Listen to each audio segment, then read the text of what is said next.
Hey, welcome to Guitar Knobs, the guitars, gear, noise, and nonsense podcast, hosted today by these knobs.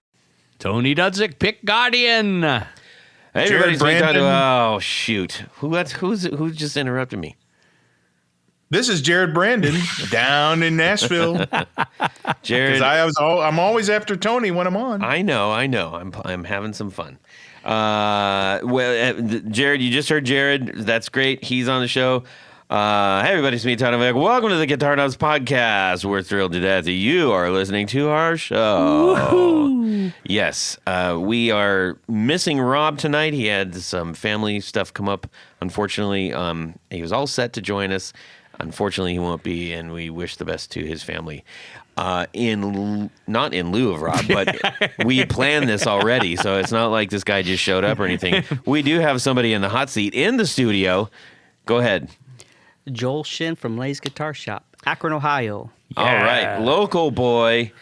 We're going to get all into what his story is all about, but can you imagine we're on the ground floor of the elevator. We're going up to like maybe floor 3. Give everybody a taste of what you're about. A lot of restoration, refinish, building, sawdust. Gotcha. Lots of paint. Breathing it in. Yes. Coughing it out. Lots of stressing about this is a really, really, really expensive instrument. Oh, yeah. I'm sure. You know what? I usually don't look at it that way. Oh, well, that would probably take me some getting used to. After over 30 years, you just kind of... You've been doing this a little while, so yeah. We got a great story. He's got a great story to share with you all, and hopefully you might get turned on and say, wow, I really need to contact this dude and get some work. And you are located in? The main shop's in Akron, Ohio. I have a second workshop where I work out of in Canton, so about 35 minutes away from where my brother is. Gotcha. Yeah. Okay. And where can people go to see some of the work that you do? You can go to www.laysguitar.com, but I post a lot of stuff on Instagram at Lays Guitar on Instagram. Okay. That's probably where you're going to see... LAYS. Mm-hmm. Okay. Just like the potato chips. chip. Yeah. All right. Well, in the meantime, we got a couple of announcements. Actually, there's nothing really to announce, I don't think. What? I have something. Oh, okay. Okay, Jared. Oh, yeah. So the Amigo Nashville Guitar Show 2025. That is going on Saturday, March 22nd, 10 a.m. to 5 p.m. And that's how you know spring is officially on its way. Mm-hmm. Whenever right. the Nashville Guitar Show is. Wow. Sunday, it's also there 10 a.m. or 10 a.m. to 4 p.m. And usually, hey, I'm going to give you some insider tips. Last year, I met Brad Paisley. I know I can't remember when it's time to remember. I got never a good remember. Brad Paisley story, too. Oh, good. Yeah, so Brad Paisley walks around there, and so does Vince Gill. They just walk, and I talked to Brad about the Browns. Well, they that are have. awful. They're not scheduled to do that, though, right? They're not scheduled. They're just there to look at the guitars. They pay them. Maybe. They pay them to go look at guitars. They might. They probably let them in for free, but usually I would hope. So there's a day on Friday where VIPs come in, and when vendors are setting up, it's usually when they walk around. But the last few years I've been doing it, I've been seeing them on Saturday. Nice. With the public. So come on down, and you never know who you're going to see down there. I did business with some other famous people. I don't remember their names. Yeah. But anyway, don't they have shirts that say? I went to the Amigos Guitar Show to meet Brad Paisley, and all I got was this lousy T-shirt. That would be cool. They should do that. Hey, Amigos. Any way to make $1, right? Yeah. No, it's a really good time. They've got like last year, the food truck was there. The brisket was unbelievable. I remember the food they had because it was that good. Stay for the brisket. That's right. Come for the guitars, but stay for the brisket. And half the guitars you can't afford. But more than half. But there's always a couple of pretty good pedal guys too that have all sorts of pedals laying around. Yeah. So And that's And, probably my on the friends- rise now. My friends from Akron, Ohio will be down there too this year. So that's another Earthquaker? reason to go. Or you mean us? Oh, you guys. Yes, I'll be there. You said I don't pedal and think then I- Akron, so I thought They'll probably Earthquaker. be there too. But they, Yeah. but we'll might be there. maybe. We'll be there. I don't remember them being there. So sorry, Earthquaker, if you were there and I just didn't remember. Jared's putting the pressure on. Yeah, for sure. Apologies. Okay. Anyway. Well, if you are anywhere near that area or need an excuse for a road trip, that would be a cool one to do for sure. Yeah. I'll be there. I'd love to meet you. And you can stay at Jared's house for free. Everybody. He's got a big front yard. Bring the tent. Yes. Jared's got a big The backyard homeowners too. association will love it. Yeah. Yep. Look out. All right. Thank you, Jared. And it's good to hear you, buddy. It's good to have you. on the Thank show. you. Yeah. Good to be back. Yeah. Thanks for interrupting me in the beginning. I loved it. Yeah. Okay. All right. Tony, did you have anything? I don't. I Nothing. really don't. Okay, good. Let's get on to what's going on in our music world this week. Tony, you're going to go ahead and kick us off. Yeah. And we'll check in with Joel. Yeah. And over to Jared, and I will round it out. Yes. Well, I just completed a project for our good friend John Esterly Yeah. from Buzz or Effects. He's been dying to put together a Mustang that has a Jazzmaster Jaguar vibrato system and bridge. One of his favorite guitar players apparently has something similar to this. So he brought this over to my shop a week or two ago and said, this is what I want to do. And he's doing some unusual things with it. Now, the reason I bring this up, I know we're not supposed to talk about the things we do on a daily basis, but this is kind of a cautionary tale because although the body that he brought me was supposed to be Fender spec, Yes. I used air quotes there in case you can't see. My experience... Meaning it was just a bolt on. What? That's just where the spec ended, because I know that this Yeah. okay. So, I mean, in this case, the geometry was off. And what that means is where the neck pocket sits in relation to where the bridge sits, in relation to where, in this case, a control plate has to sit. I had to do some finessing. It was supposed to take what they said you can just use a Fender AVR American Vintage reissue. Sorry for the nomenclature, guard. And so when I popped my template on there, it was just off. And I also went to he had a metal control plate, and I replicated that in clear so I could see where everything was going to line up, or in this case, not line up. So I ended up having to do a little extra work to make it fit better. And I already knew going into it with the Jag bridge as opposed to a Mustang bridge plate, it was going to take a little extra work. So, but it doesn't matter where, you can buy these bodies everywhere and they all say Fender spec, use this guard. And it's often, more often than not, it's not going to happen. It's a little easier with guards like for Tellys and for Strats and for Jazz Masters, which are kind of all one piece. But the body routes don't always, some of the people are using different files and they think are actual files, and they're not always that file. So, so the best thing to do, if the person you're buying a body from offers a pick guard that they guarantee to fit it, probably not a bad idea to get it from them, because probably 9 times out of 10 it's going to need some modification to make it fit properly. Very exciting. And especially if you want to use full-size pots as opposed to mini pots. We run into a lot of problems down in that, those lower control routes where they just cut them too tight. And, and I believe you should use full-size pots, but in some cases you have to open up the routes a little bit more to make that work. So there's cautionary tale. Excellent. Fun times. Yes. Joel, aside from building guitars, what's going on in your music world? This can also include, hey, I just was listening to a new band, or I got a new record, or I'm trying some new whatever. Nothing like that. Okay. It's pure build, pure Pure restoration, repair, build. Okay. refinish. Well, that's all right. I mean, anything that was of note this week in your finishing world? Not of note in just this week. Okay. Because I always have 30 projects going at one time. Sure. So I can be working What's the on- weirdest thing that happened to you in the shop this week? You know what happens?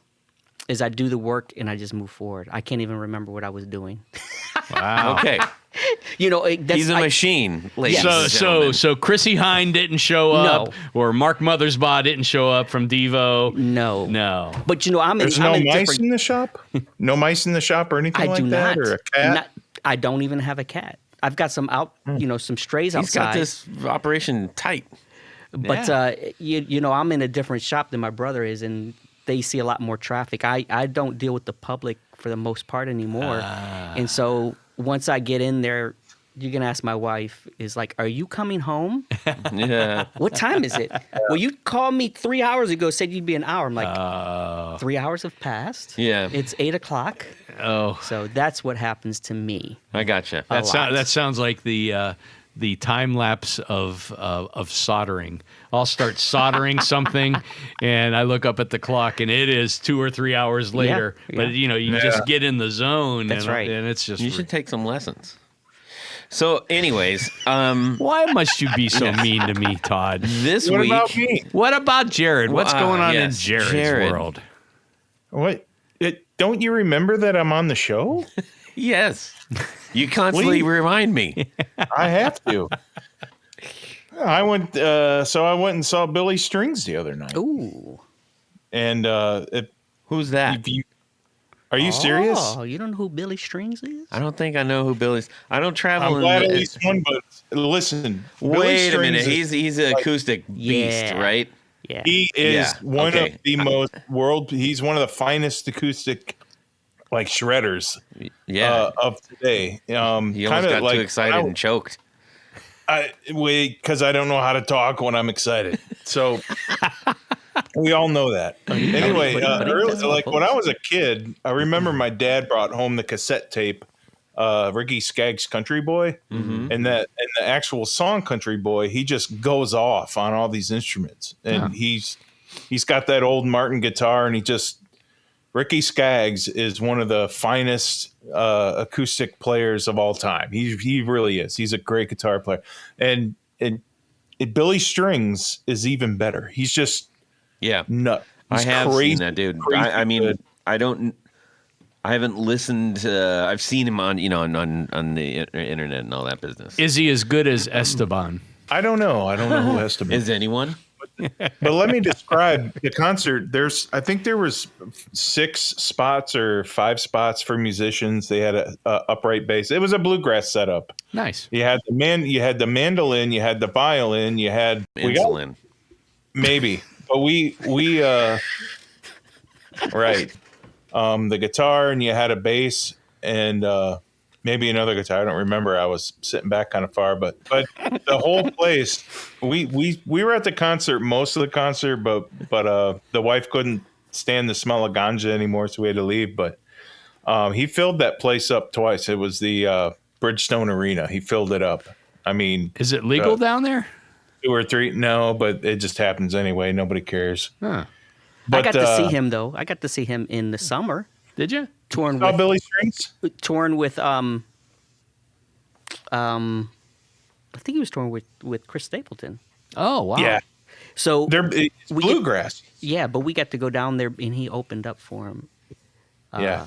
And I was dropping off a Hofner guitar for Chris Stapleton's bass player. Nice. Nice. So we got in. That's really cool. That was cool. Nice. I did not get in, but I did watch the concert. It was amazing. The bluegrass, it's like modern bluegrass, but it's still pure bluegrass. It was just really entertaining. So Nice. for those who don't mind a kind of change in gear and genre, check out Billy Strings. Yeah, Amazing. That would be a really good show. I mean, it's hard to not like live bluegrass. You know. Anyways, cool. So this week, How about you, Todd? thank you for asking. I actually spent an extraordinarily long time, one day or 2 days actually, working on the new 4 on the Floor that's coming. So I did all of my work ahead of time. Well, I mean, it was actually a lot of work to set up, more than I anticipated, but got through it. And got all my notes, and I'm very excited. It was super fun. Lots of surprises, and that's going to be coming up in just a couple weeks. So I'm officially handing the 4 on the Floor board to Tony tonight. Okay. And he's going to take it and have some fun with it. Yeah, I'm going to pop some on reverb, see what I can get out of them. Yeah. Comes back, the bag's empty. Yeah. This is light. This is a Jeez, little I don't know lighter what tonight. happened. Yeah. It must have fallen out on the way. Exactly. It's going to be a really good one, you guys. I'm very, very excited about this. This has been a really great addition to the show, and this is no exception. I will give a tiny little hint about this particular board. Yeah. By and large, It has a Peterson tuner on it. it does have a Peterson tuner, but by and large, most of us historically are not necessarily fans of this particular thing. So I'll just leave it out there. That's why it was a really fun challenge. Anyways, onward and upwards, everyone. Oh, I can't hardly wait. I know, yes. Well, we're going to bypass the 4 on the Floor. Joel is a builder and a maker and a player, but pedals are not in this man's purview, so that's okay. But I will say, I got this board together so fast because I got a big old pile of Tour Gear Designs patch cables. Oh, we love those. Yep, and I was very happy to do that. Knew right which ones to do, and I had a full mix. There's actually a mix out of that one. Yeah. It's not all top mounts, but Do they offer like a grab bag kind of thing, or do you just have to say, I want 2 of these, 2 of these, 1 of those? You have to pick them. They don't offer a grab bag, but they Hey, do. Tour they, Gear. Actually, one of the cool things that they do, like multiples. So like a 3-pack of cables. You don't have to just buy everything one at a time. Hey, So, Tour Gear, think about that. Yeah, a grab bag, No charge. or you could just put what you want in the bag. Or you could, but some people don't know what they want or know what they need. So It's it'd be not like that difficult. Anyways, I have a hard time. Go with over to tourgeardesigns.com, load up your cart. Yes. And you're going to need to put in a coupon code. And fortunately, we have one. Oh. What is it, Tony? it is guitar knobs. Guitar knobs. The guitar knobs, all lowercase, all one word. Yes. And you're going to save 15%. That's 15%. Yep. Coming these- out of Canada. Yeah, and they're already Canada. They're priced And great. I'm really hoping that things stay good with that. So Well, I think it will. I think there is. Anyways. Hopefully, they're going to keep it under a certain dollar amount. Yeah. Doesn't get charged. anyways, you're going to still save money on it regardless. So Yeah. You'll make want sure them you do anyhow. that. Thank you to Tour Gear for sponsoring our 4 on the Floor. That's not happening right now.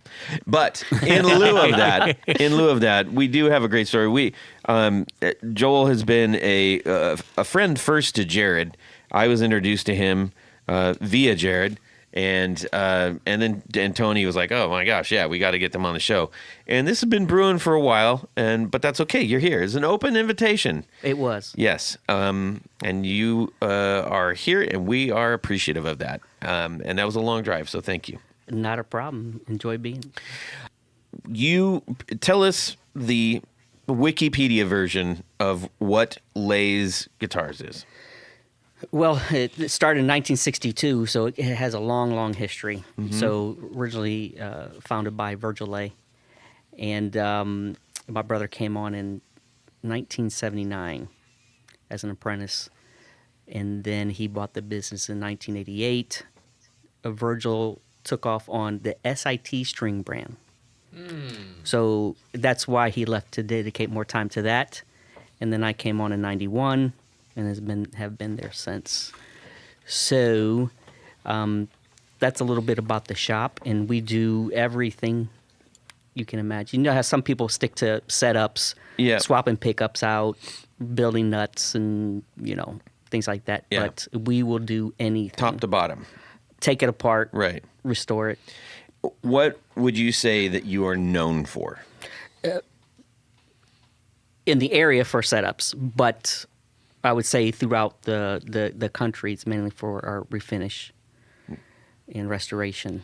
So, Would it be?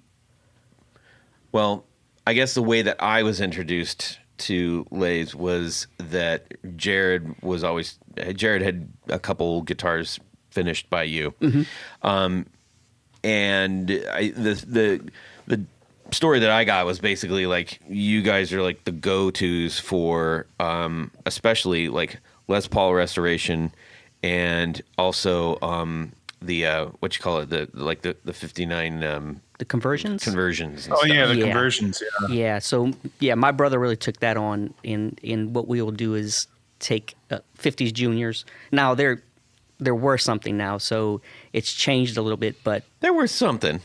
10, 15 years ago, I mean, if you got a stripped down junior that someone took, the P90s out and routed for humbucks, what it would take to restore it is almost what it's worth. Right.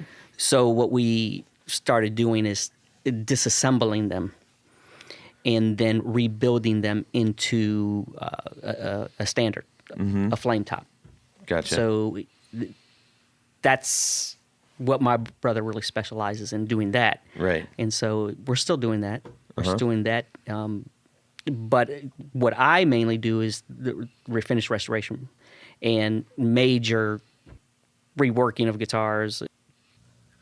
How does one get good at that? Were you born with it? Did you? My dad built guitars. Oh, I'm the youngest of 10 kids. Wow. And one of my older brothers was like, "Dad, we should build a guitar." He's like, "I don't think we could do that." A couple of days later, I think we could do that. We have a guitar that my dad built probably in the 60s. And it's at the shop. It's in a case. It's the one out front, right? Yeah, probably about 12 years ago or so, a guy comes with the trash bag and the headstock sticking out. And he comes in, "Someone told me you could probably tell me what this is." My brother saw the headstock. He pulled it out. He said, "My dad built that guitar." Wow. And he wanted it repaired and things like that. My brother says, "I'll get you a guitar. I want that guitar." So it's hanging on the wall. That's cool. nice. And Yeah. he built his own pickups. So he took my mom's sewing machine. Oh, jeez. Wow. The old sewing machines had that knob, so you can Yeah. take the needle up and down, adjust. And he put a plate on there, a bobbin, and with wires. Yeah. Wow. That is so awesome. He's an Do they ingenious still guy. work? Wow. That's awesome. I think it does. Yeah. I don't even. I'm sure we plugged it in and everything. I'll fix it if it doesn't. No worries. But the neck was like bowed, and it was a plastic see-through board, and the dots are on the shaft of the neck, and you can see them Wow. come through, and so it That sounds pretty wacky. it is. The shape's wacky and everything. Yeah. But that's that was Yeah, the he's 60s. building it for kids too. Especially your dad did that. Yeah. So we have it. Yeah. So So when somebody brings in something crazy, you kind of walk us through like what does that experience look like? What are you focusing on? What's your actual like the thing that you really maybe specialize in? What do you love doing? Just give us a So if it's a vintage piece, we're automatically looking at, what vintage value is there, what kind of work needs to be done. If the finish is stripped, how are we going to get it back to look right? Because you just can't put any finish on it. You can't put a polyester, polyurethane finish on, a guitar from the 50s or 60s. You have to use the right material, not just cellulose lacquer. If it's a gold top, it has to have the right powder for the top. It's not a paint. You have to mix it in. You got to get the color right depending on what year. One is more greenish, another's more gold. And then what we like to do a lot is the aging process People call it relicking, distressing, but that's an art in itself too, because you got to get it right. You just can't start throwing things at it and, I'm going to put an wear rub here at the bottom of the guitar. Right. So really getting the color right as far as aging as well, weather checking. So we're looking at what can we do with this? What is the value of it at the point that it's at, and what could the value be at the end? Is it fair to say that if you have like a really valuable piece in relative terms, it doesn't have to be, everything has to be super old vintage, but value can be in the eye of the beholder too. That's right. And some people are scared to do things with things that are valuable, even if they do need work. What is a common misunderstanding about that?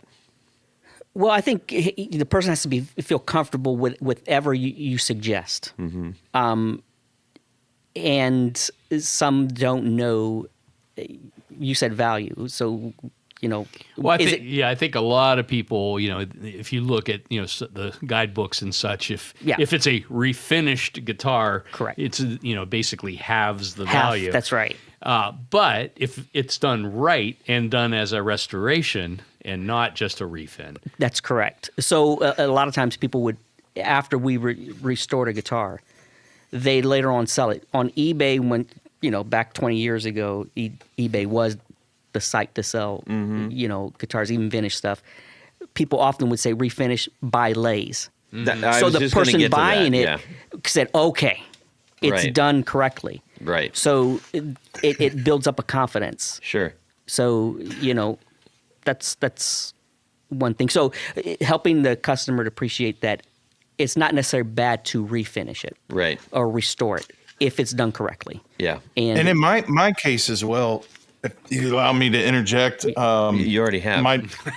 I know it. And I'm bulldozing here. So my dad's 69 Dove that he bought in 73, and he had kids, and we tore it up trying to learn on it and whatnot, and it was in sad shape. And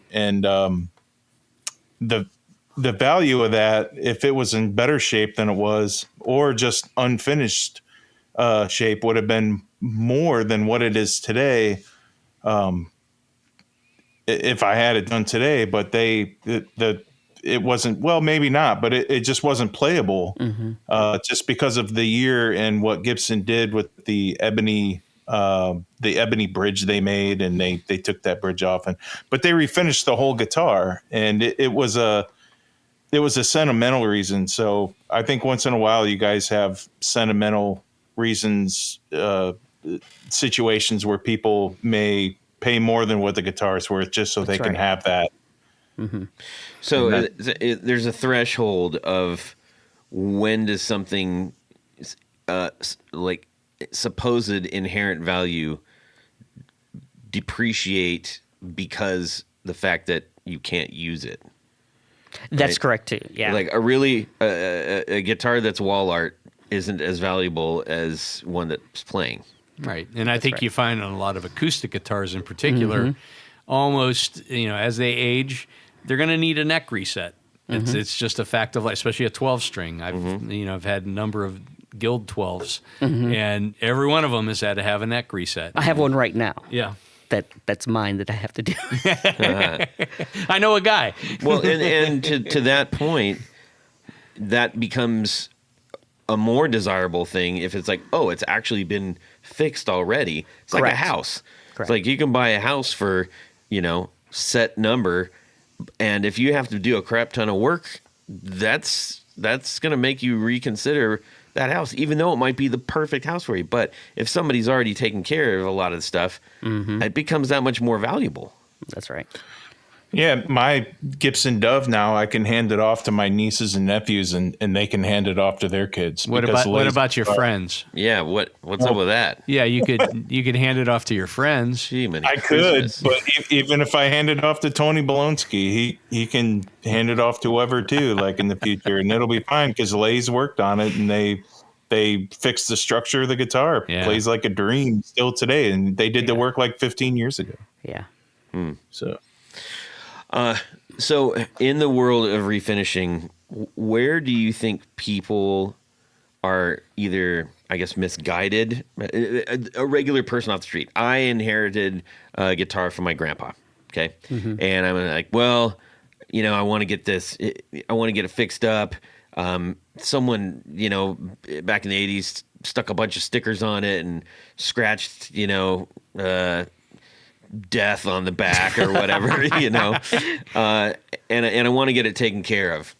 What are some misconceptions that people have about refinishing? And also, what is some cautionary advice? So if someone's not knowledgeable, one thing that they might think is, well, if I refinish it, it's going to be worth more. That happens. Or less. But it's usually less. But it could be more than what it is now. Mm-hmm. So if it's in poor condition, then it's worth less because you can't play it, or even if it's just the finish is gone. Right. It's not worth anything except the value of someone buying it to have it restored. Got it. So Yeah. if you're going to sell it in that condition, You're gonna take a hit on it. someone's looking. I'm going to get this thing cheap, Yeah. so I can invest the time to restore it. Right. So that's one misconception, that some come in with something and just think, well, it's going to make it worth more. What happened? Okay, this is the misconception. You take an old 50s or 60s car. What happens to them? They get old, race, rust, and don't work.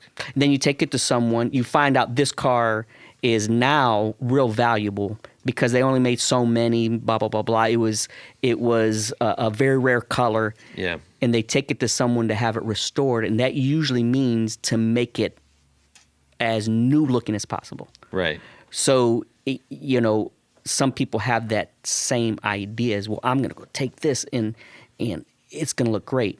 Yeah. But it could be a guitar that just has weather checking. It just has the normal wear and tear. Right. And in there's that case, you don't nothing wanna do major anything about it. Don't touch it. Yeah. That's where I think a lot of people's fear comes in with, like, you get what is that? Option paralysis, or I guess, which is, and you see this all the time on like Antiques Roadshow and stuff. They're like, well, this is a really incredible piece. Too bad you restored it. Yeah. Because, or too bad someone did, because now it's worth less than half of what it was. Correct. Those are a little bit different because those are things that aren't necessarily functional all the time. Right. But a guitar is, and a guitar is That's right. meant to be played. A guitar is not meant to be hung on the wall unless you have a TGI Fridays or something like that. So, just an example, my brother and I were talking about this today, is there's a customer in Maumee, Ohio. Great guitar player, and he has this, we think it's a 57, somewhere around or whatever, gold top. And it was painted red with like a paintbrush. That's on the website, isn't it? Is it? I haven't looked at it so long. Or- it could be an old something I put in the gallery. But it looks like it was done with house paint or something. Well, he wanted it refinished, and he brings it in, and we're like, I start sanding. I said, Dan, the gold is underneath. Sanded it. Sanded the red completely off. In the next, try to pick out the red and red. Right. So in that case, it was worth. It took us That's twice a painstaking. Yeah, it took twice as long as if we would have just sanded it and, Right. Shot it. and then aged it up again. Right. But it was worth it because it's still there, and it's a story. Right. People love stories too. Sure. And if you have the story that goes with it, it makes it like live, and there's a reason for whatever I did. Right. To have it restored the way it is. Right. So Well, what percentage would you say of your customers are restoring for sentimental reasons versus restoring for customized kind of things? probably not that much. Some come in with not a lot of knowledge and want it restored, and then you have that conversation with them. Is this guitar? are you going to do it just because of sentimental? And that does happen. And it's just not, you're looking, it's like, well, it's not really worth it. Yeah. Monetary wise, but it's worth it to the person. So I'm thinking of a story because it's there. I just can't remember the full story, but that happens. Yeah. Is someone will bring it in. This was just like Jared said, this was my dad's. I remember it. I need it to be put back. Oh, it was a Gretsch. Oh. And he had his dad's Gretsch, and he says, I remember the color. It was like a two-tone. The back was like a charcoal metallic, and the top was like a light gray. Oh, wow. And he's like, I want it that way because Like a 60s or 70s or? yeah, and I remember when I was young, that's how it was. Interesting.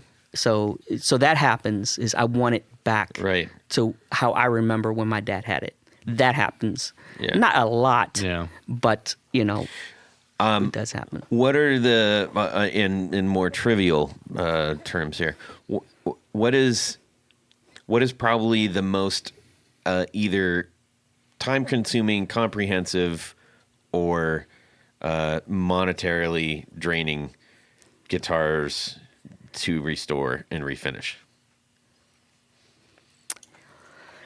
Wait, don't. Oh, shoot. Okay. I was just going to say, wait, hold on. Okay. Tony, what you. Yeah, you had me at binding rot. There you go. Yeah. So we will get a pristine finish Gretsch, a Tennessean. It's orange or it's that walnut brown, clean, and that binding is just horrible. And there's lots of it. Right, and what makes them very hard is their routes were so inconsistent. If you've ever taken a neck off one of those things, it looked like a beaver chewed the mortise and tenon. Wow. They somehow got it in there, and it stayed for a while. And most of the time, that's one of the other problems too. But even the routes for the binding, so it's not like you can just take a route and route it, because you could go into the body by accident because it's a little thinner. Right. So These are like small tolerances that you're dealing with, like really, really small. So half of that binding went in, it starts to explode. You can just blow on it, it's just flying everywhere. And you're taking a chisel and it's going good, then you hit a spot, boom, and it won't come off at all. Wow. And then you're like, you have the original. What's the hardest is if it's the original finish, you're now trying to conserve the original finish. Right. And you already know that you're touching up. You're going to have to reshoot. That's hard. Yeah. That's hard to touch up to where you can't see that, well, when I was taking this out with the chisel, it decided to take, and the sides are veneer. Yeah. So it's not like solid wood, and it sticks that binding and boop, it just pops off. And you're trying to grab the piece and put it back on and put some glue under there so you don't lose the color, the wood. Why does it disintegrate? What it's made out of? Yeah. Is cellulose. So cellulose acetate. Yep. So that smell, you'll notice it. It And that's smells. what it Well, actually, gases no, off. Yeah, it It gases was out. And celluloid nitrate. Nitrate, Yeah. not acetate. You're The right. acetate Nitrate. is the newer The version. new version. They So make eyeglasses with. It's the same stuff that they used to make film out of. Yeah. And what happened a lot in, at the movie theater is those old lights that were actually projecting, if it stopped and came off and that thing rested on that light, burn it right up. and you might lose the theater. Yeah. So it's the same thing. Well, and It's that's pretty the whole volatile. reason that you even have the Ted Turner channel. He basically got in there and started like a restoration project where loads of all these old movies were disintegrating. Yeah. I mean, he ended up, but the Film Academy was hard to work on that already, but whatever. But yeah, because they go in there like, oh, the original Gone with the Wind films are like literally dust, crazy. But it's crazy because you'll find, I mean, Martins sometimes do the same thing. Sometimes guilds do the same thing. Yeah, in the guilds, yeah. But then there's others that the binding just stays perfectly fine. You don't have that problem on Gibsons. I mean, they'll crack. Yeah. Especially if it's on the binding, they crack right where the fret is. And that's okay. Yeah, that's just, it ages. But when you get a clean Gretchen, and we see that case coming in, the case is clean. We already know what's happening. You're like, we used to, back in the day, we was like, you don't want to gouge people. Sure. But one thing I told my brother is like, you have to charge. Yeah. And the person makes a decision. Yeah, and you're working for a job. It's not a hobby. Right. And so it went from this price to one day we looked at each other, we're charging 3 times as much. And guess what? People kept bringing them. And I'm like, I thought we were going to get rid of these. And we wouldn't have to do another one, at least maybe once every 5 years. But yeah, that's one of the ones you see coming in. Are you able to share, like, what is the price tag that you recall for, like, one of the heavy-duty restores that you did on a Gretsch?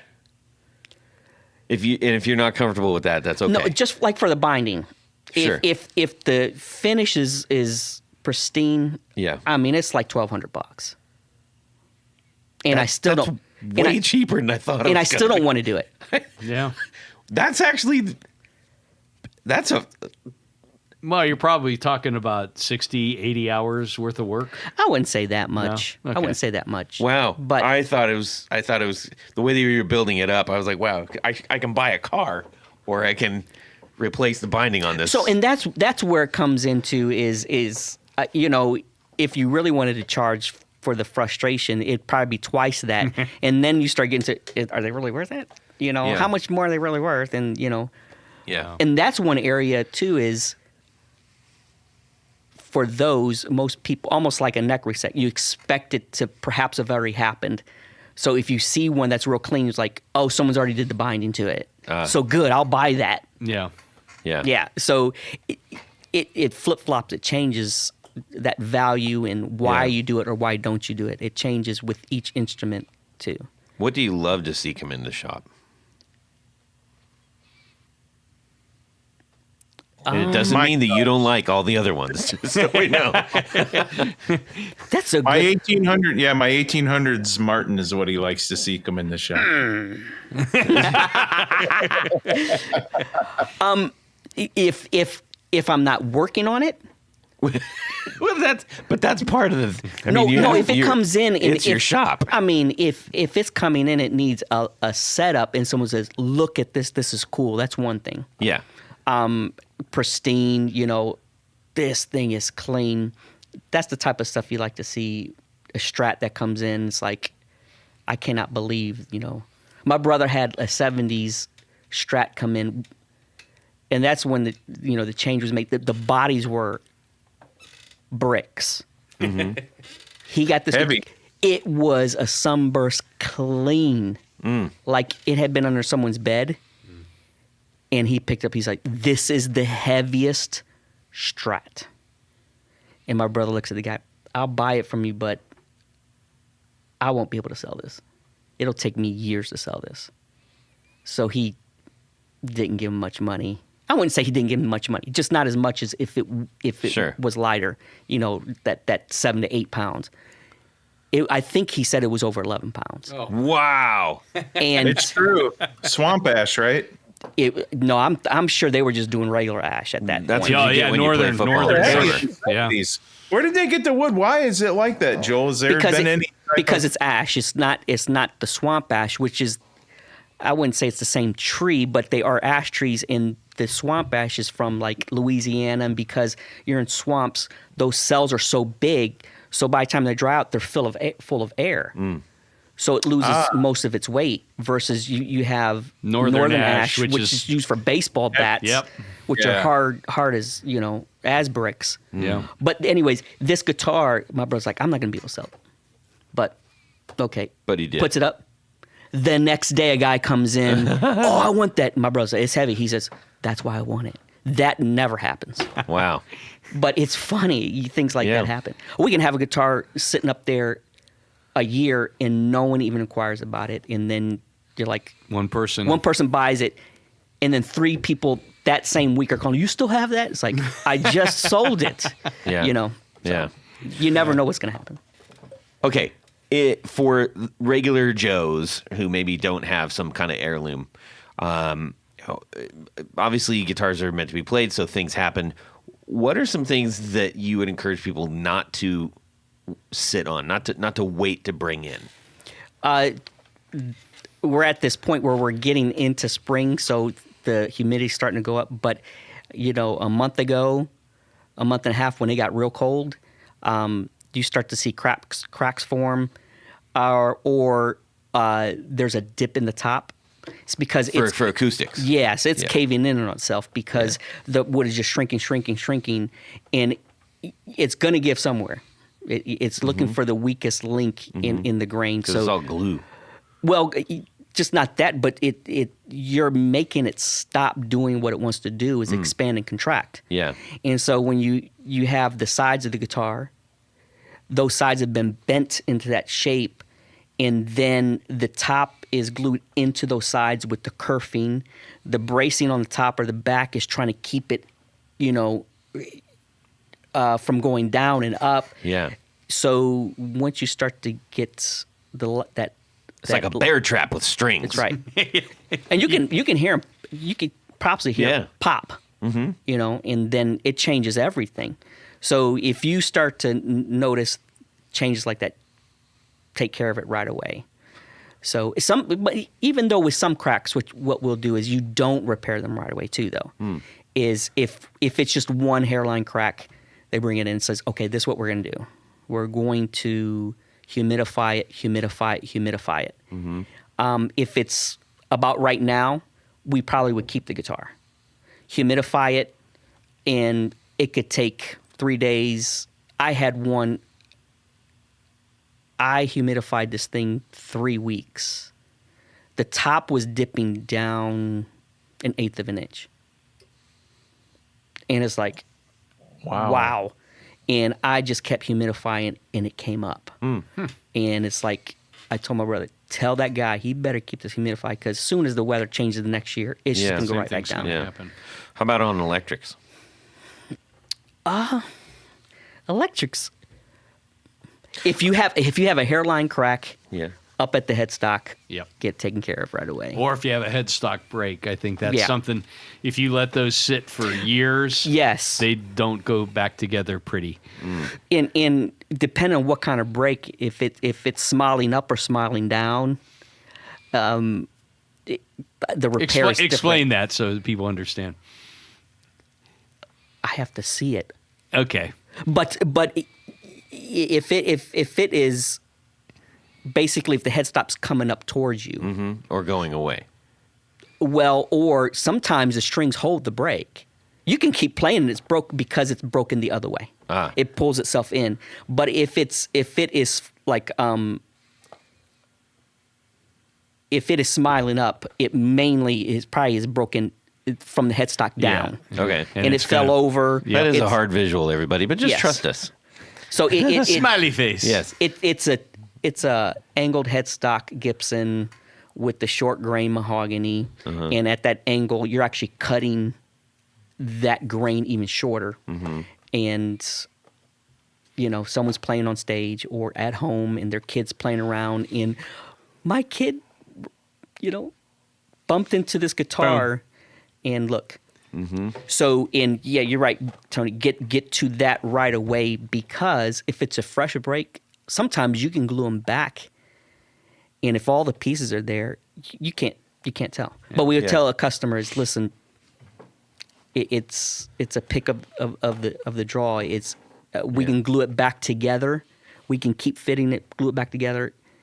As soon as you put those clamps on, you can't see it anymore, and it's going to do what it does. And then we clean up the glue, and you can see whether oh man, this thing went back perfect. It doesn't even have a bump or a ridge. Put some sealer in there, it's fine. But then sometimes you have to do some sanding, and then you're blowing through the finish, and then having to refinish. So as a builder and luthier, do you prefer a scarf joint or a cut joint? So a cut joint would be one like a Gibson, where they actually cut the wood back at an angle, and a scarf joint would be one that an actual piece of wood is kind of pieced into the tail end of the neck. Can I get my guitar? My wife to get one Yeah, of the of guitars I'm course. going to show you. Can you get the one with the spalt, the maple top? And I'm going to answer your question right now. If I'm building a guitar, you kind of build for the problems. You're trying to overcome some of these problems that normally would happen. Yep, that one. So this one is Karina, a lot like That's a nice name for a guitar. Karina Limba, a lot Oh, like no. mahogany. But look what I did. So I put the volute in it, but I also, it's a 3-piece limba with the stringers in it. Mm-hmm. This probably won't break. You know, if you broke that, I mean, you had to try to break it. Yeah. Yeah, I So- think you see that, like a lot of the guilds, they used a multi-piece Yes. neck, and those Yeah. things are. How often do you see a Les Paul maple neck, 3-piece maple neck that is broken? Yeah, it's always the It's- mahogany. It's the They're mahogany. baseball bats, Yeah. man. You got to That's true, hit too. a home run a weird way to Yes. break those. They're Yeah. indestructible. So that I would do that if I'm building, just so it avoids. So That. So you like the laminated neck with a and do you think the volute actually? It gives more mass there, sure. It does? Sure. Yeah. Yeah. I think I just did that because I don't usually No, it put looks one cool, in, too. and it looked cool on Yeah, on I this. think it's a nice feature. Because what I was doing with this one is throwing everything at it. Yeah. Yeah. So the binding I made out of epoxy, laid it up, cut it out in a sheet, bent it around. And Oh everything. yeah. So That's pretty slick. Yep. Well, yeah, you got a couple guitars here, Joel, and I think one of them for sure we need to talk about. That is this Telecaster over here. I'll grab it for you. sure. So what am I grabbing? Todd is walking across the room. This is a 1959 Telecaster. Nice. So it's swamp ash. Not It's light. Not a reissue. That's This- a OG. This thing is light. So you brought a real one in. Well, I had to do work. So Ah. it came into our shop and we bought it this way. It's kind of like King Tut. You know where I'm going to go with that, right? As far as think Go about ahead. the actual King Tut, and then think about the King Tut that first came to your mind. Okay. Steve Martin. Steve Martin. No. Yeah, I was gonna say. No. That's when I first learned about King Tut was from Tony, Steve Martin. you'll get it as soon as he explains it. Okay. So the neck is original. The finish is original on it. I think it's just been oversprayed. The keys are original. It's a slab board. The electronics in it had been replaced. There's a hole in the control cavity. It looks like they put something extra there. Another, volume or something, whatever yeah. it did. And so therefore they mess with the pickup. So Right. I think the bridge is original, but we had Zach at Brandon Brown rewind that pickup, and he says he thinks it was it's like a Duncan Yeah. or something.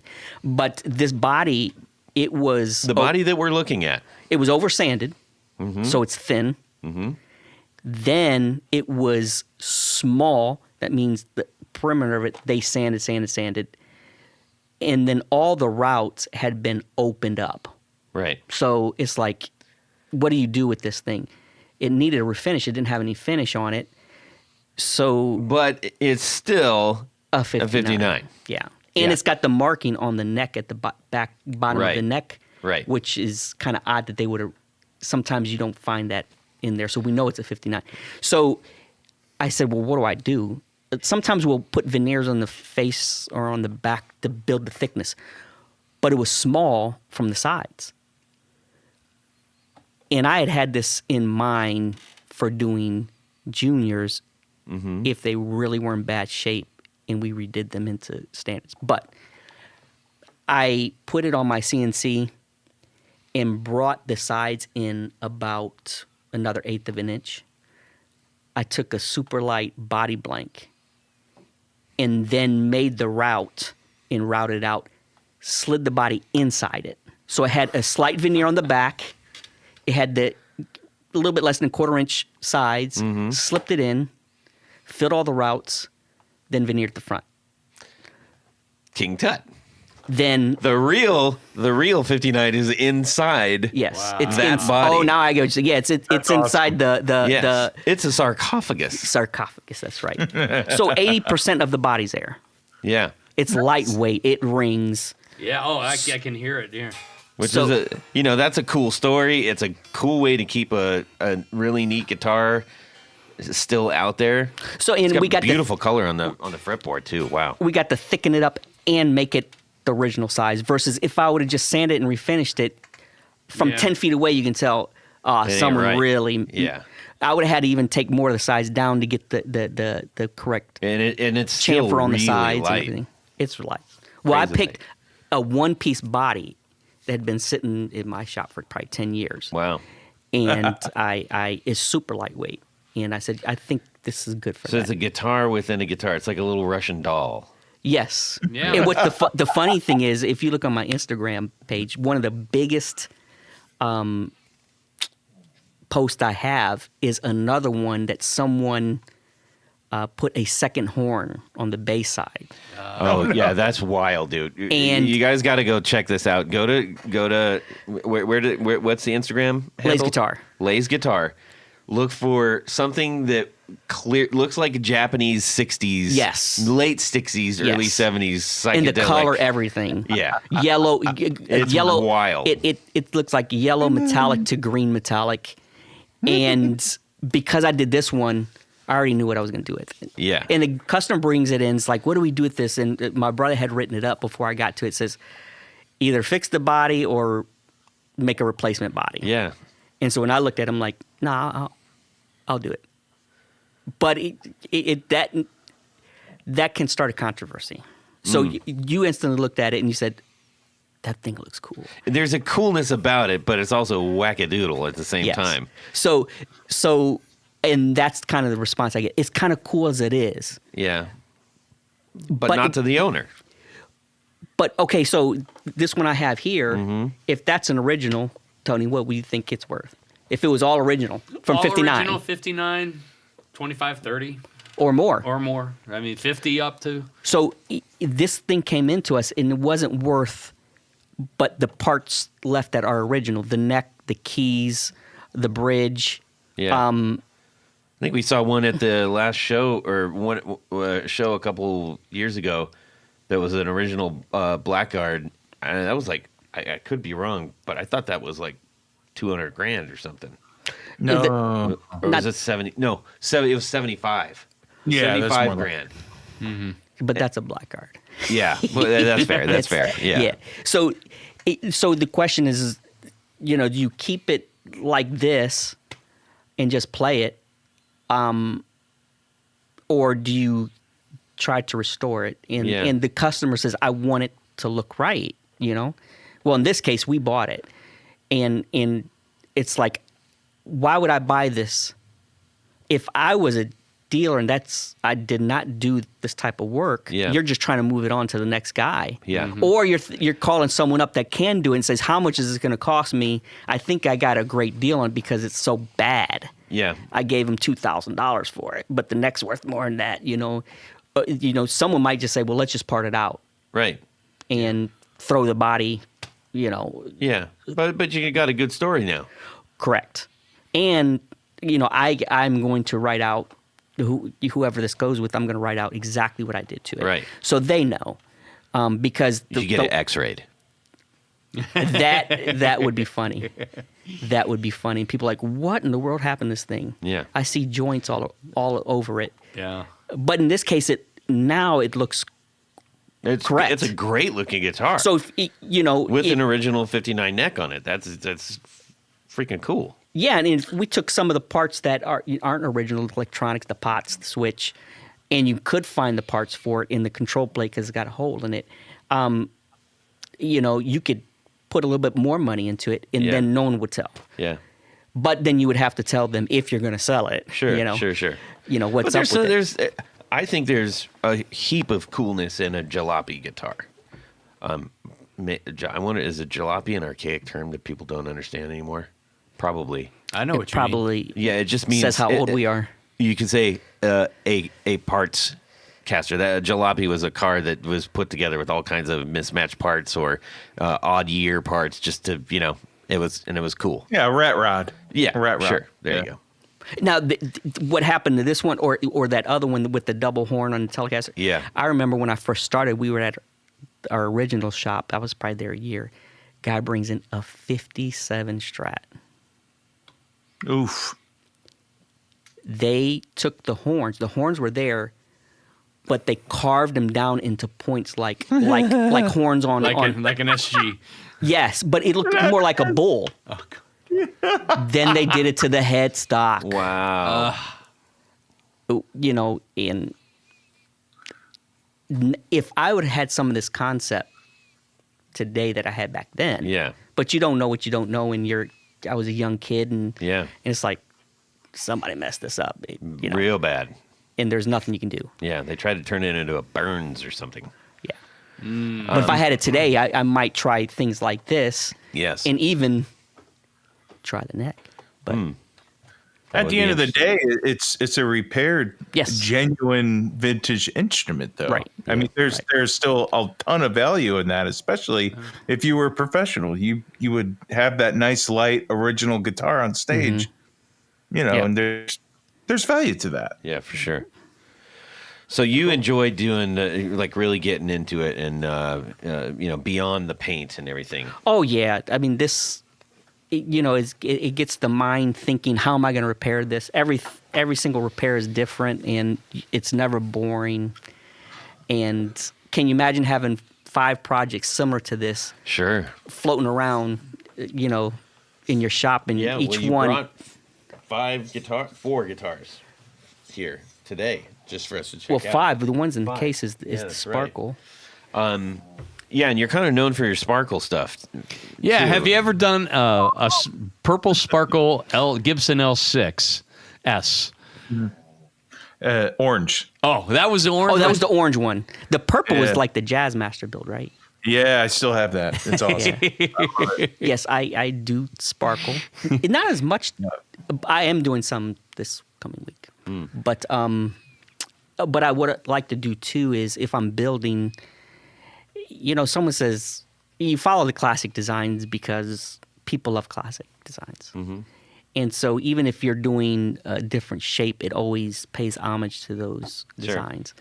Even like this offset, Yeah, there's like it a- looks like a mashup between a Telly and Jazz and Masters, Yeah. kind of down at the bottom. But you're always paying homage to It's those almost designs. dipping into a Paul shape. Just Yes, a little bit. Yep. Yeah. Yep. So It's like a Polycaster. There, you can use that if you want. no, we call it a lays Paul, Oh, that's good. Lays Yeah, Paul. yes. Yeah. or it could be a Telecaster. Yes, that's true. But what was I just about to say? I If don't I'm know. building, Yeah. building a classic design like a Telecaster. Yeah. It's funny. People come in and say, "Can you build me a Telly?" I'm like, "Sure. What do you want?" Well, I want a sunburst and like a 3-tone. I was like, "Just buy it." So when you come in to have something made, even if it's based on a classic design, if you're gonna spend the money, I'm gonna have to charge you so much more because I'm hand building it. Yeah. Do something you just can't get Right. from that factory. So one thing I do is I'll take fabric and wrap it, encase it, so it becomes more art just as well as an instrument Yeah, there's and a a tool. beautiful paisley over here. It's not the standard pink. It's No. like a later paisley, like a late 70s kind of style paisley almost. It's a curtain. That I have a purple one, I have one you guys did as well, and it's the purple one. did I do and in it's got- cloth? Yes. I can't You did it. I'm going to say you did remember it that. about 7 years ago. Okay. Yeah, I still have it. Dan sold it to me, and he said, if you ever sell it, I want it just back. sell it back to me. Yeah. Because it's pretty cool. It's pretty sick. So I'm keeping Jared that. forgot that, and he sold it last year. No, I still have it. Yeah. It's got the Fullerton reissued neck on it. It's sick. Oh, okay. Yep. I remember that. Yep. It's got binding on it too. I love it. You mind if I tell you, a story about some of the people that have come I'm into the sorry. shop? We really don't have time for No, this. Right okay, that was fun. Thanks for coming in. Too bad. Yeah, too I bad. want to hear the Jimmy Page one. Is there a Jimmy Page story? Is it really Yes. true? Yeah. And we didn't find out until it was printed in one of the guitar magazines. Wow. Back when Virgil had the shop, this was way before my time, when Joe Walsh used to be in Kent, Ohio, which was only 20 minutes from our shop. He used to come in and bring Virgil all kinds of things. And he would have a vintage telly, and he wanted it, a 20-inch radius on it. You pull the frets. You sure you want to do this? Yes, do it. So he would always have Virgil do these wacky things. He had two, I'm not sure if they were 58, 59s, what they were, but they were flame tops. Back in the 70s or wherever, what time it was, they were hard to get, but, they aren't what they are today, $400,000 guitars. But because someone played one and has a sound, now everyone wants that sound. Even like today, how what pedal's that guy playing? I got to play it. Well, it was the guitar back then, and maybe the amp too. The combination. So Joe had two, and one he had brought to Virgil and had the neck thinned down. And what Virgil would do is he would drill a hole up towards like the first fret and then down by the 14th. I mean the 12th. So he knew how deep the truss rod was. He could drill a hole, stick a toothpick in, mark it, and he knew how much he could take it down. Because you start going through it and you can blow through to the truss rod, you're done. So we knew he did it because that's what Virgil did. Dan's like, I remember Virgil used to do that. So that was done, thinned down, finished back, back in the 70s. And then I guess Jimmy Page heard that he had two of these and he wanted one. So Joe flew out to New York or wherever he was at the time and he picked the one that we shaved the neck on. Oh, So that's number one, Wow. That's Jimmy Page number one. Wow. Now that thing has been modified, but if that would ever come up to auction, it doesn't make a Millions. difference if it's not original. Yeah. It's Millions. his. Yeah. So someone called us and let us know that story, That's wild. and then he says, "I'm sending you a Les Paul, and I want you to do the same thing." And then we had several other people after I read that. Can you do that to mine? Interesting. I'm gonna drill a hole in it. Yeah. So is part of that mod that you can still see? Like, is there a hole, like a hole that you can? That you Well, it can was see? filled. It's filled. Yeah. So if you do a good job, it can be to where you hardly see it. Yeah. But it that, depends that on would the- be. I mean, I could see somebody saying, "No, I want to see the holes because this is exact." Then I got the Yeah, you I would. got the Jimmy Page. If you're mod. looking at it, you would see Yeah. it. But Yeah. at first glance, if you did it good, it's not obnoxiously staring at you. Yeah. But you're It's like, a hey, look. toothpick. It's still, but you know how guitar players are. It's like it's the silly stuff. You say, yeah, but that's there, and that's why I like it. You'd Or probably want an inlay put into it. no, I wouldn't. I would want to make sure that the holes are there because I can say, see, it's got See, the, it it's got the looks like Jimmy that. Page mod. Yeah. It's got So the now you're lace gonna get hole. a whole bunch of Jimmy Page mods coming here. Yeah, keep them 58s and 59s coming in, right? Yeah. So it says, do you still have those specs from that? I'm like, no, there was no specs. You didn't. You did towards feel. Yeah, That's all it was. And there certainly isn't any if you're drilling to figure out how far. that's right. That's metal right there. I better I stop. hit it. Yeah. So that's one of the cool stories. Wow, and, that and is- like I said, we didn't know until that article came out, and someone says, there's an article about that guitar. Yeah. I'm like, okay. And Yeah.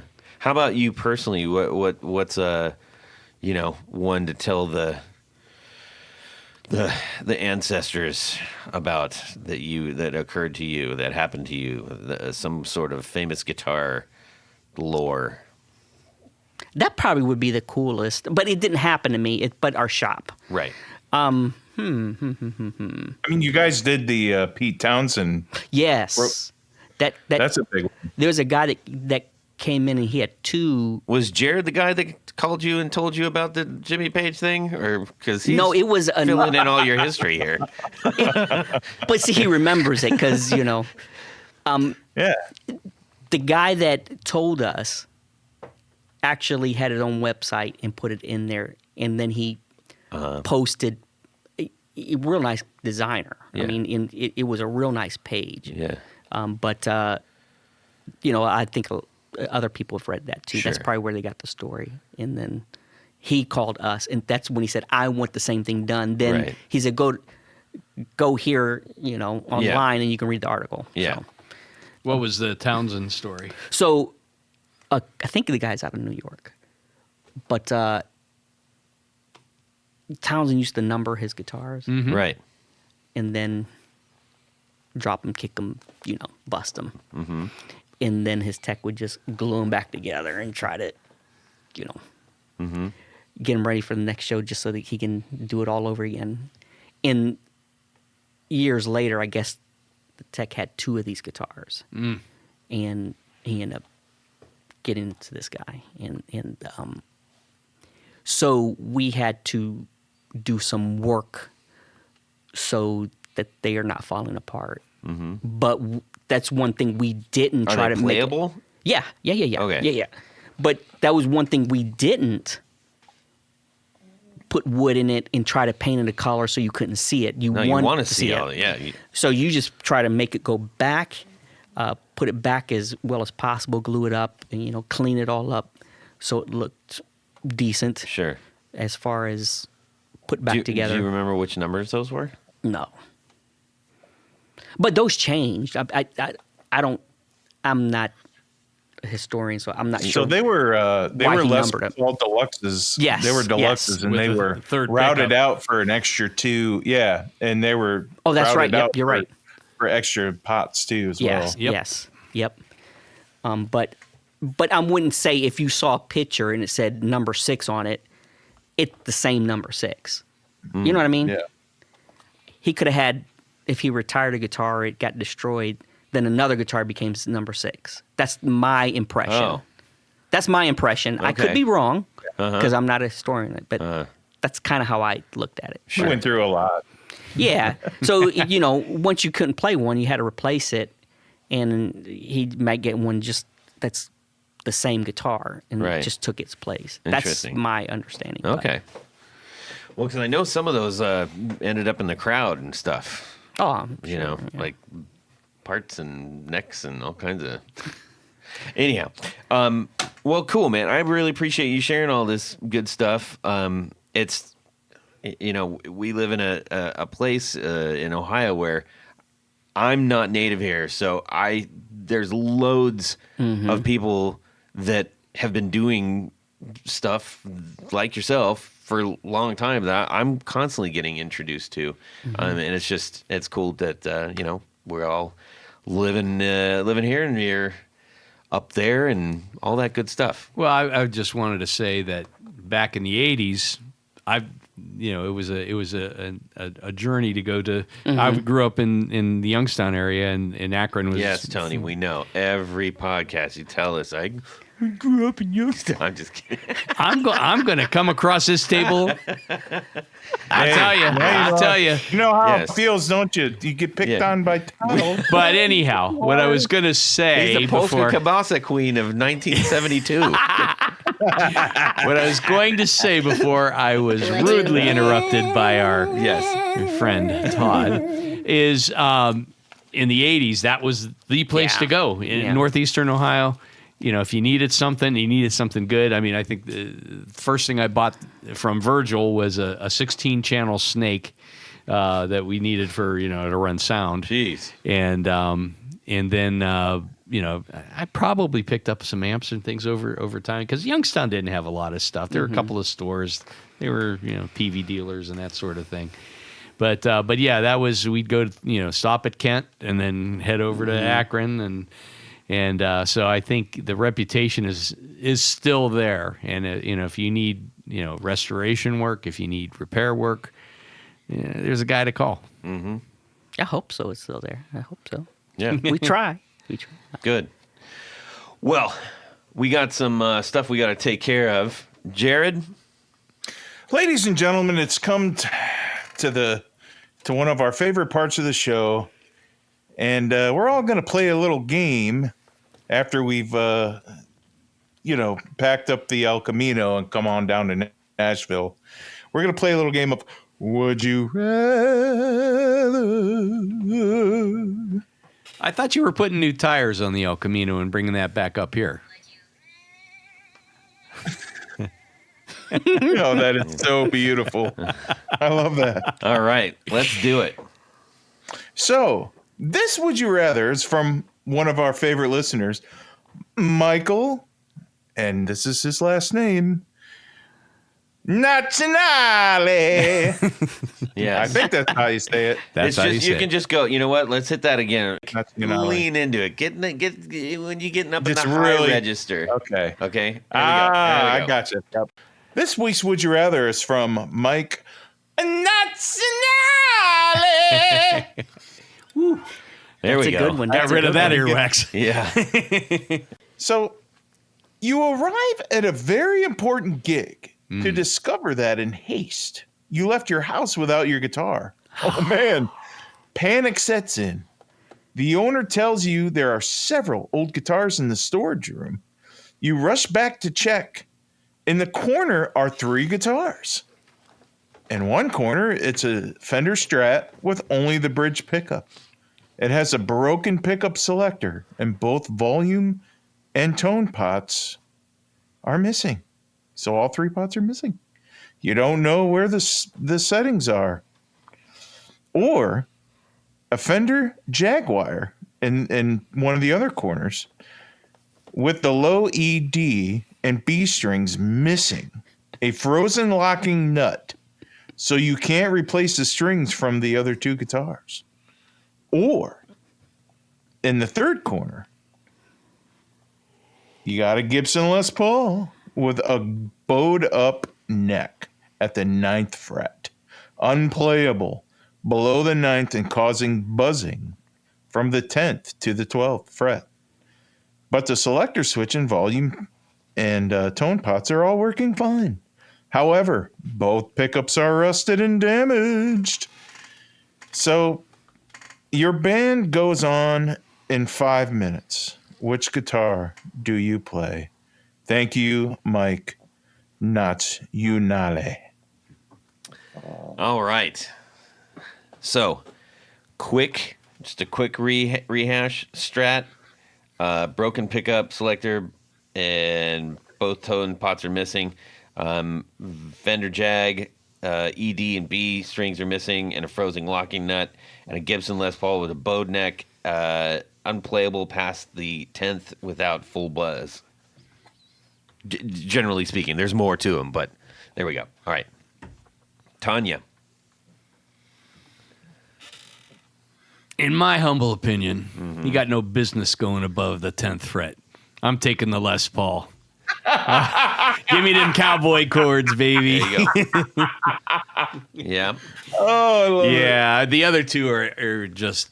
I mean, the Strat is kind of a roll of the dice, and the Jag is probably totally unplayable. It should really only be played with the bridge pickup. Vintage bridge pickups on Strats, you really need to beef them up, outside of the guitar. Yeah. Yep. And, So Les Paul for me. Okay.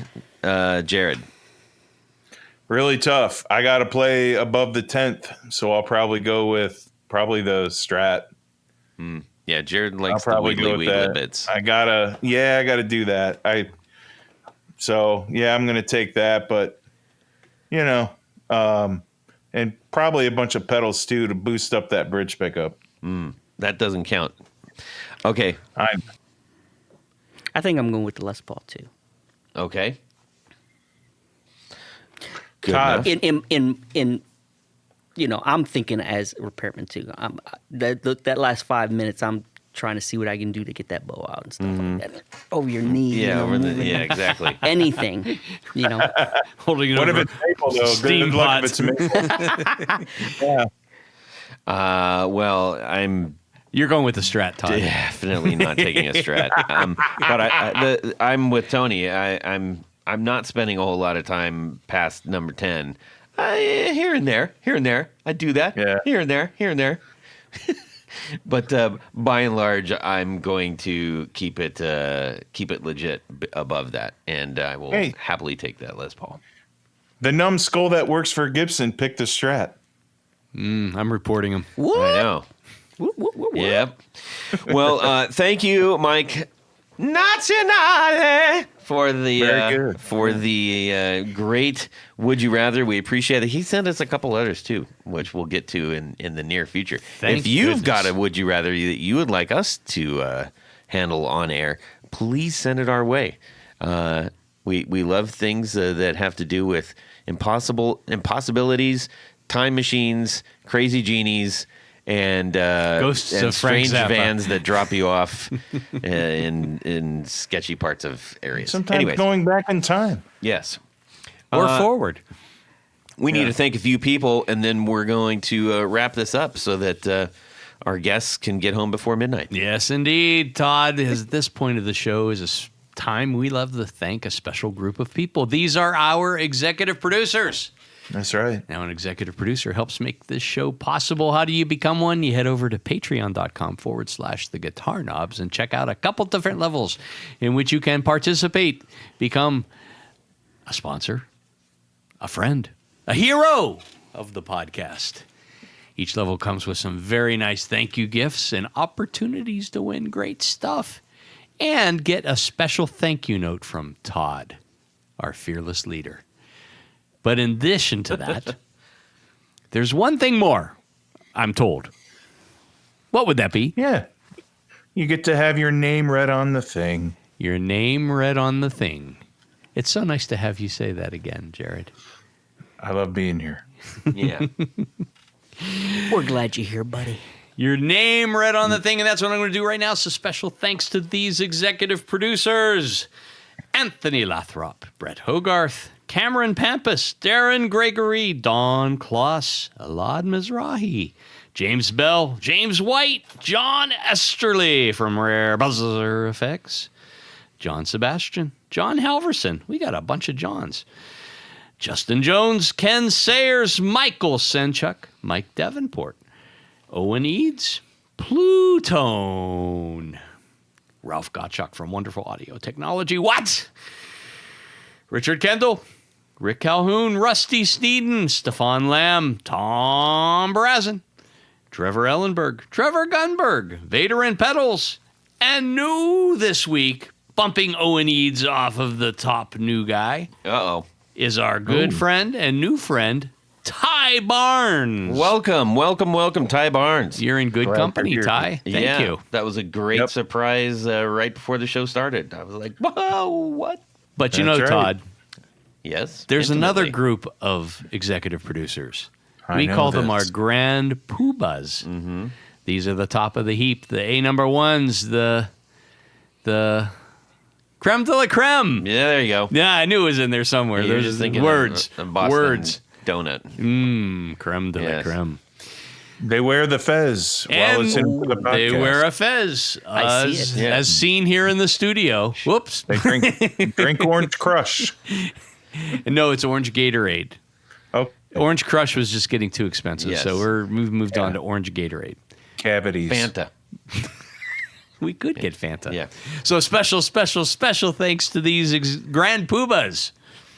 Anthony Gemolero, Billy Spitfire Unlimited, Bob Crouch, Brian Robinson, Cody Foster, David Kaminga, David Tyndall, Enrico Fernando, Fox Hill Studio, Gregory Randall, Hex Matos, another guy from up north in Ohio, John Williams, Martin Cliff, Matt Hart, Michael Van Zant, Michio Murakishi, Mike Nazionale, Moon Guitars, Pedro Vasquez, Sam Jett, Steve Keys, James Pennington, Zach Oswald from Brandon Wound Pickups, My guy. and Jonathan Labate from M2 Labs. Yes. I'm wearing my M2 shirt today. That's a great shirt. Yes. I wore it last week. Thank you so much, Jonathan, for sending those out to us. And you know what? One thing I wanted to mention, I that? listened to the episode and I kept saying clone, and it's clon. What? Couldn't you Oops. have edited me out? No, I didn't hear that part. I kept saying I don't hear you. the anti-clone. Oh, well, that's your problem. Yeah, it is. All right. It is my problem. Thank you, one and all, for supporting our show. I cannot tell you how much it means to us. It truly, truly keeps this thing going, and we truly appreciate it. If you are thinking about it, if you're on the fence, if you're like, I really like this show, and I want them to keep doing it, and or maybe I just, I've got a really rich auntie, and she sent me. She says, "I don't know, Do something whatever. nice Just with this money. take a leap off the fence and support us. We really appreciate it. Thank It's you. the right thing to do. All right, we need to say a huge thank you to Joel Shinn for dropping in via Lay's guitar, and thank you. No problem. Thanks for having us. Can I say one more thing? Absolutely. My lovely wife is here with me. She came Yes, and she took the is. trek all the way down. And tomorrow's our anniversary. Oh, happy anniversary! 21 years. Wow, no kidding. She's put up with me all this time. Nice. Well done. Nice. Well done.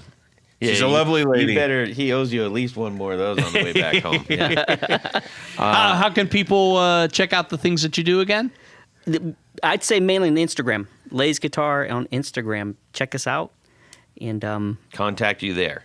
yeah, Okay. I take a lot of messages there, and I post things, and people say, "Hey, can you build me that?" Yeah. So Sounds I like good. that. I like that Instagram. I like it too. All right, Tony. Yep. Head over to pickguardian.com. Check out the things that I do. What do? I make custom pick guards for guitars. How do you get one? Shoot me an email. Let me know what you need, what you're trying to do, what materials you need, all the stuff. I will make something special for you. Excellent. It's your opportunity to make your guitar even more yours. That is correct. I do want to interject. You don't have to live in Ohio to get a great guitar refinish or No. refurbish or any kind of whatever. He takes mail too, everybody. So Yes. Yes. Yeah, We get get in stuff from contact all with over the country, even different parts of the world. Nice. Fantastic. We do have a lot of international listeners too. So, and if you can't get a hold of him for whatever reason, please get a hold of us, and we will put you in contact with him. Okay, everybody. Jared, how about you? You almost even forgot my name. So jared.allen.brandon is the Instagram handle. Please send me a message, and thank you to the folks that chat with me from time to time. I appreciate it. We could talk about pickups. We could talk about, anything you want to talk about. You I ran don't out know of everything. things real but we quick could there, talk. didn't you? I know, I did. Mostly pickups. Or but, other things. Tell me about your favorite guitar or whatever. Yeah. I'll chat with you. Or Hellcats. Yes, I do have one of those. You can shoot me a DM on Instagram at Guitar Knobs. We would love to hear from you. Give us a would you rather. Tell us who you are. Tell us what you like about the show, or what you don't. We'll listen to that too. We just want to connect with you. That's what this is all about. And I want to say a huge thank you to all of you who do connect with me and the rest of the guys on a weekly basis. It's just such an added awesomeness to what we do here. So, all right, I'm shutting up. Have a fantastic Guitar Week, everybody, and subscribe. Yeah. See ya. What was I saying? What is the square You- root you of asked. 797? I'll ask. Here we go. Michael, how do you say his last name? No, I have a voice. It's just Mike. Just go Mike. Mike Natsanale. And like, glad that you dropped in, Jared. And I need to more often. yes, I do want to.